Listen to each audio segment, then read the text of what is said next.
Good afternoon and welcome to another Top Gear review. So today, as usual, I'll be reviewing episode 2 of Extra Gear and episode 3 of the main event Top Gear. So let's head on inside, out of the rain, and get started. I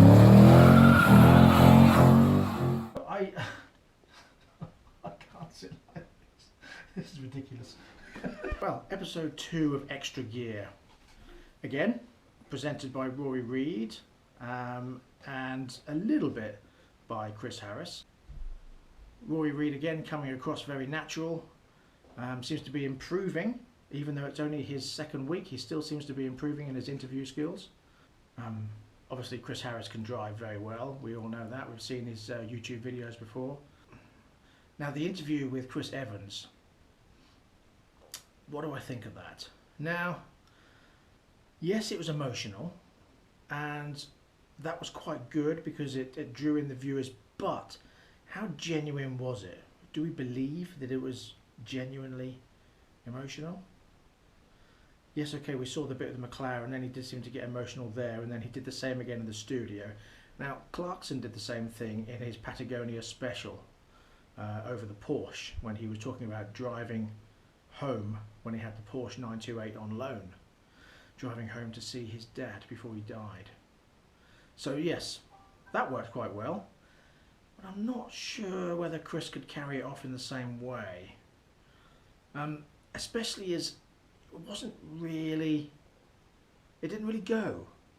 Because he was talking about McLaren made him think of his mum. I'm sure he said, was it his mum? If I remember correctly. To be honest, I didn't pay too much attention to it because I got a bit bored with it. But it said like it reminded him of his mum. Or his grandmother, one of the two, and it wasn't anything to do with the McLaren. It was to do with his first car, which, as far as I'm concerned, a first car emotion is very different to a driving a dream car emotion. I wouldn't think that's the same thing. He seemed to use it as an excuse rather than it be relevant to what he was actually saying. Of course it was good to share, but like I say, how genuine it is, I'm not so sure. And then he did the little hug with Rory Reid at the end. You just think, oh, for God's sake. This is a car show, not Esther Rantzen. The piece with Eddie Jordan, I quite enjoyed. It's quite amusing. Eddie seemed to fall a bit more naturally into presenting, not quite so forced this week. So, yep, quite enjoyed that. It was also a good length, not too much rabbiting, not too much chatting.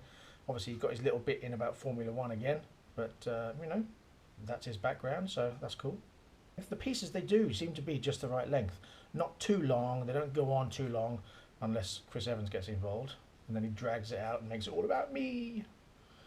Now the guest, where the first segment where we saw him on stage was quite funny, when he actually came on, I thought he wasn't actually as funny as he thought he was. And it seemed neither did the audience, because there was no laughter at the points where you thought and he was expecting laughter, which in itself was quite amusing. Overall, I think Rory Reid has settled in very well to the role. Like I said before, he's very natural. He goes from piece to piece really well. Then when he gets in the car and he starts driving, he can show that he still drives very well. But one negative was that it seems like the editing is really poor. I don't know who edits this piece, but it's not as good as the main event Top Gear. It seems really choppy, and almost as though they're cutting off too soon, right at the end of a word, so it misses off like the last emphasis of the syllable. And I thought that was quite poor, really. We did a great review on the Volvo XC90, talked about the interior, the exterior, the power, what it was like to drive, and overall I quite enjoyed that piece. The rest of it was just okay, yeah. The piece about Cameron's Jag and the Micra he bought his wife, quite amusing. It was alright, yes, like a little bit of news. But again, overall I thought it wasn't long enough.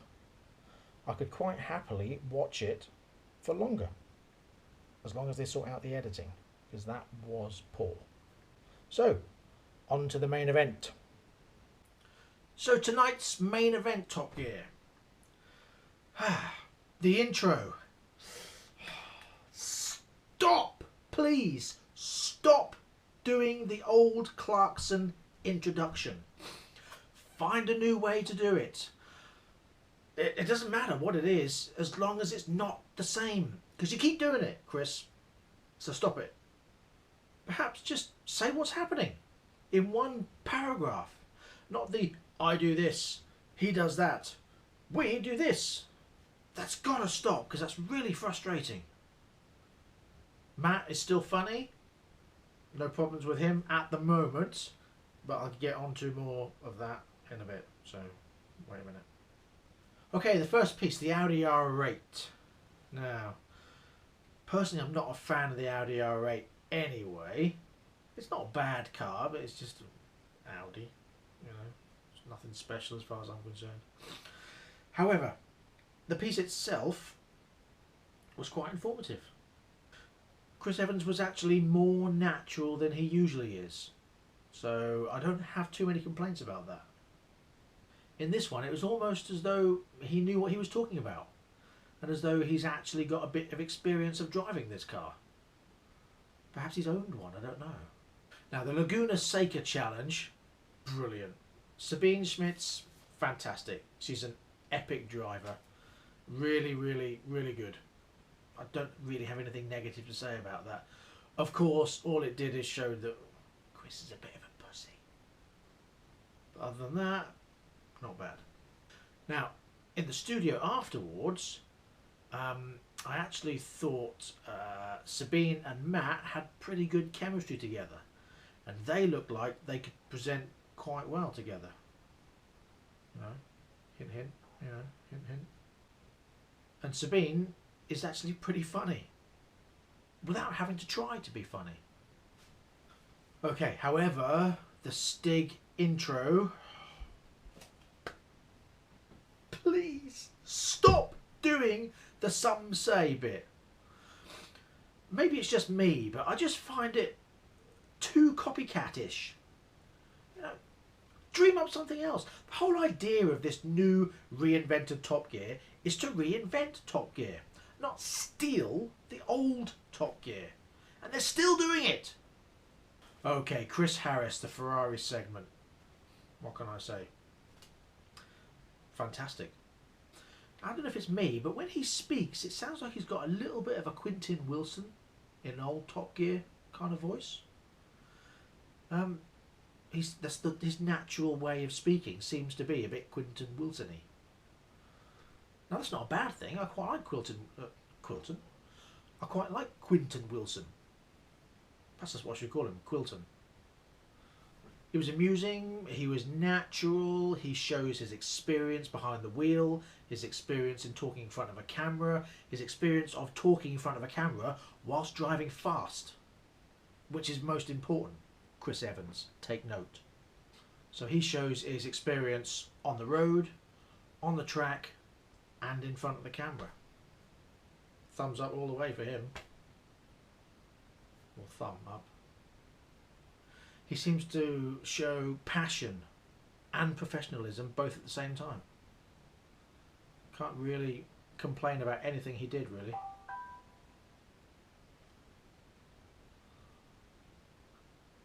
And with him, there's no real doubt that he's the one actually driving sideways, which I don't think can be said for all the presenters, if you know what I mean. Plus, the way he talks about the car and the way he talks about the lines and how the air moves through, it shows that he actually understands and knows what he's talking about. You know, he's not just reading it from a script and thinking, no idea.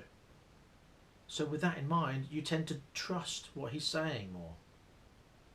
However, something I have noticed with Matt LeBlanc when he goes back to the studio, all his pieces are sounding very scripted and very actory.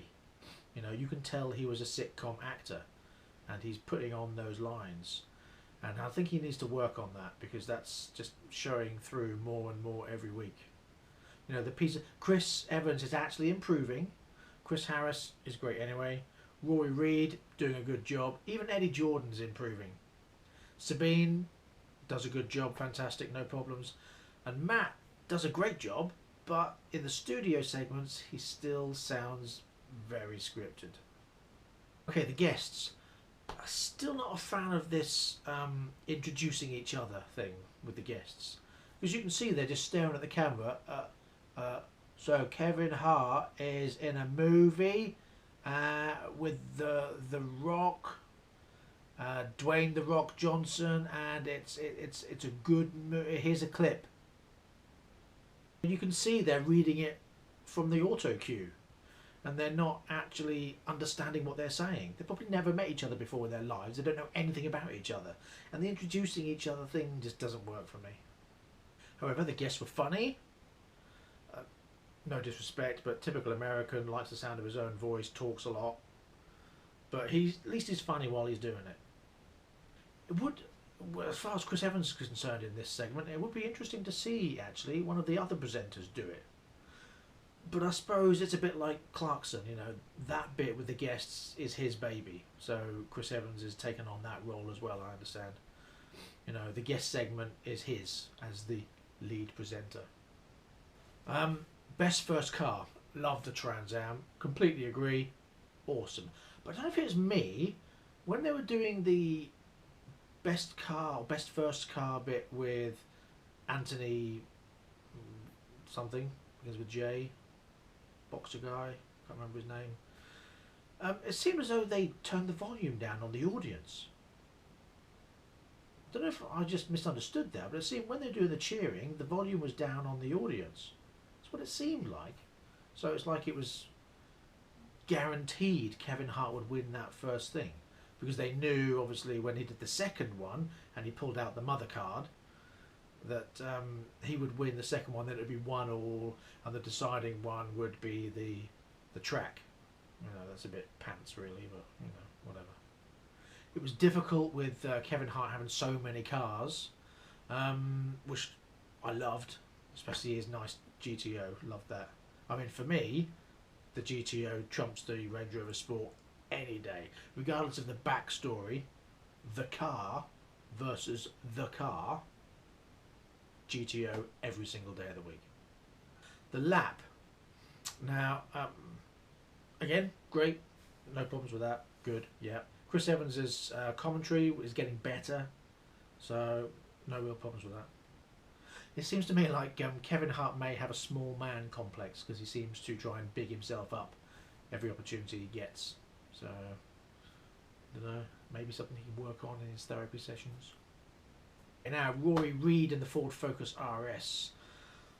No problems with that at all. Great. Rory Reid's doing a fantastic job. His presenting skills are good. His driving is good.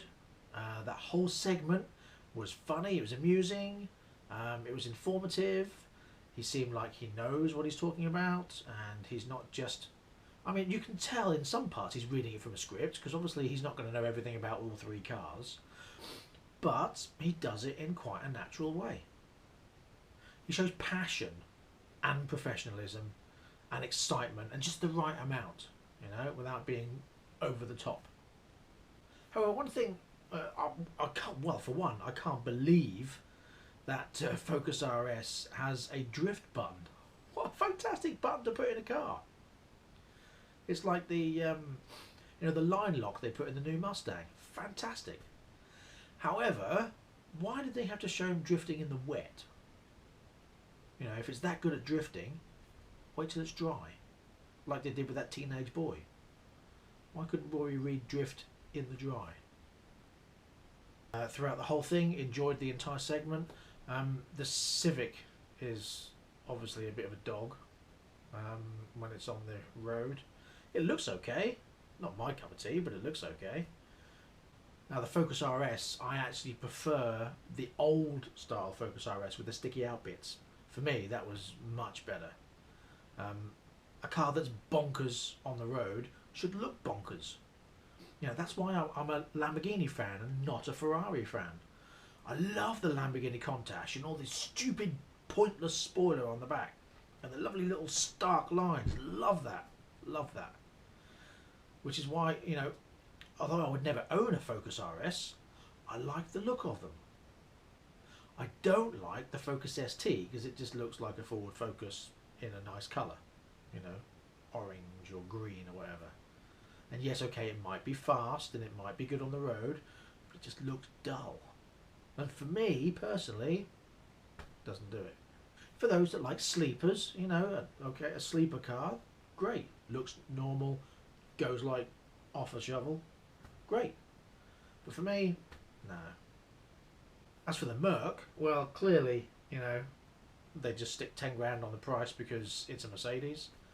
But it just looks like a normal hatchback. How boring and dull does that car look? So really, the Merc's not really in the same league because it's, you know, it's just not up to the job. It's not really boy racery enough, you know. It's more like maybe a 40 plus boy racer, but he also wants to take the dog out and, you know, take the wife and kids out at the weekend, and, you know, just not really in the same league. If Mercedes are going to do it, and they can do it based on the cars they've had in the past, the DTM Mercs they've had in the past, you know, do that to it. Stick some flares on it, some sticky out bits, and make it a bit roary, and, you know, massive exhausts, and, you know, go bonkers with it. And then be boring with all your other cars. Especially if you're going into that kind of market. The last segment, Ken Block in a Mustang. Well, I'm always a fan of Ken Block. He drives fantastically. I see they've cut out the bit around the cenotaph, around the whole drama about you can't drive past the cenotaph because it's disrespectful. I can understand that, you know, I can see that, and maybe the Americans, being patriotic as they are, should really respect that. But they didn't.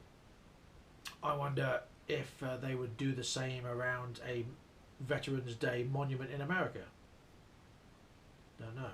But they took it out anyway, and the rest of it was fantastic. Now in that, Matt was funny. He seems to be much funnier in the natural settings while he's doing the film pieces than he is in the studio. In that he's just far too sitcom-y, far too, oh, I've been an actor for 20 years kind of person. So on the whole, Top Gear for me is getting better. You know? Now, interestingly, whereas Matt started off, I think, being great, he's starting to grate on me a little bit. Different style of grate, not that kind of grate. You know, he was great, as in good. Now he's starting to grate on me, as in annoy me a little bit. Mostly because he's too actory. He needs to settle down, be more natural, and do what he does in the film pieces in the studio. Other than that, that's it. So, thank you very much for watching. I'll be back next week with a review of episode 3 of Extra Gear and episode 4 of the main event. So until then, thank you very much. Drive safe. Have fun. See you next time. Dee doo dee doo dee doo dee doo dee doo dee dee doo dee doo. Do do do do do do do do do do do. Do do do do do do do do do do do do do do. Do do do do do do do do do do do.